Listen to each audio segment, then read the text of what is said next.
there's two roles for firefighters when it comes to this RIT pack.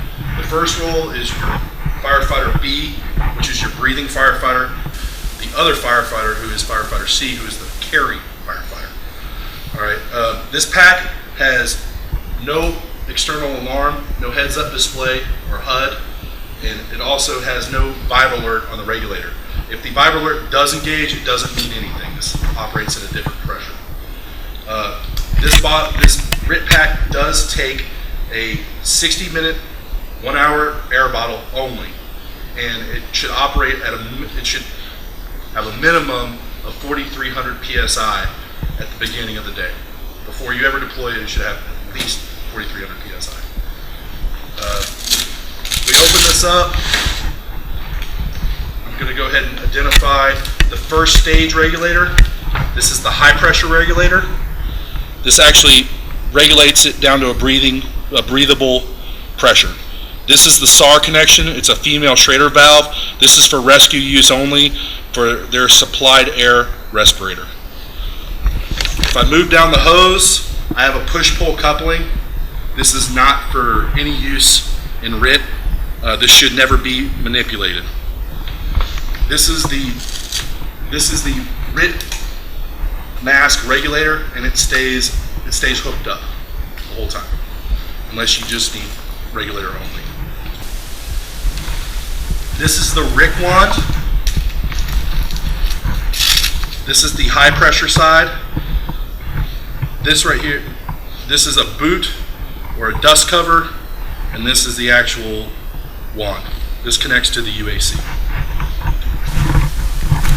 This is a RIT facepiece. The difference between a RIT facepiece and a standard issue facepiece is the nose cup has been removed. There is a piece of rigid plastic to make it easier to get over the head, and then we have this tab which is reflective on the bottom side. This is the UAC connection. It has a dust cover. In order to use it, you're going to have to pull the dust cover off, and then you will take your RIC wand and you will line them up and push it on until it clicks in place. You'll keep it on there. It takes about 45 seconds for this bottle to equalize or transfill into this bottle, and then you will remove it before you move the firefighter. If I'm going to put this the RIT face piece on a down firefighter, I'm going to try to get behind him, and the regulator will be left in place, and I will actually stick it onto the down firefighter's face, and I will grab the tab and pull it up over the top of the head, and then I will use these rings to tighten down the face piece. If I'm going to use the regulator only option, I will DC the face piece, and same thing as applying the face piece. From behind the firefighter, I'm going to grab the top of his head to steady it, keep it in place, and I will stick it in. I will stick the regulator into the face piece and turn it just like as I would on myself. To bleed off the pack, there's two ways I can do that. Okay, I'm going to start by turning off the bottle. Once the bottle's turned off, I can bleed it off by traditional means with a bypass, or actually pushing in my regulator, or I can actually take the dust cover off the UAC and depress it on some kind of clean surface to bleed the pressure off, and that will help to blow some of the debris out. And just remember to always replace the dust cover when you're stowing. To replace the entire bottle, once the pressure's bled off, I'm going to go ahead and get all my hoses and everything out of the way. I'm going to unscrew the bottle.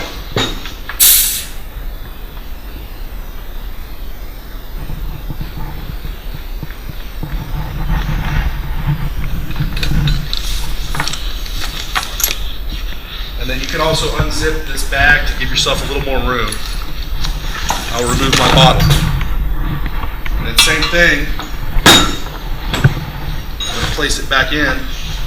Now when we're putting this back in, you always want to make sure your SAR connection is on top. Okay? So same thing. I'll screw the bottle down.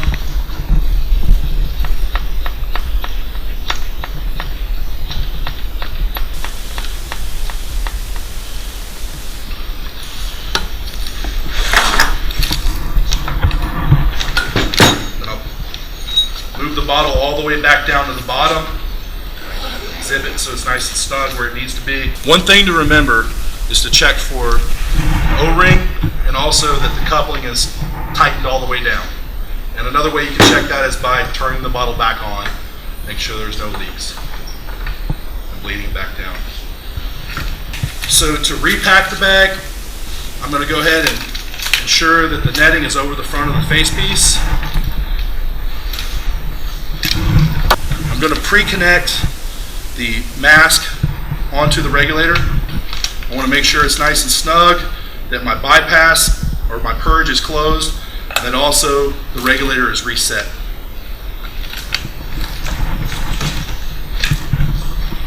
I'm then going to coil my hose up on the bottom of the bag. Get all your twists out.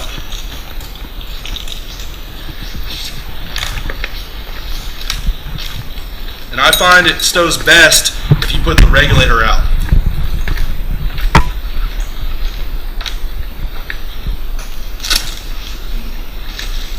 And then seal your velcro down.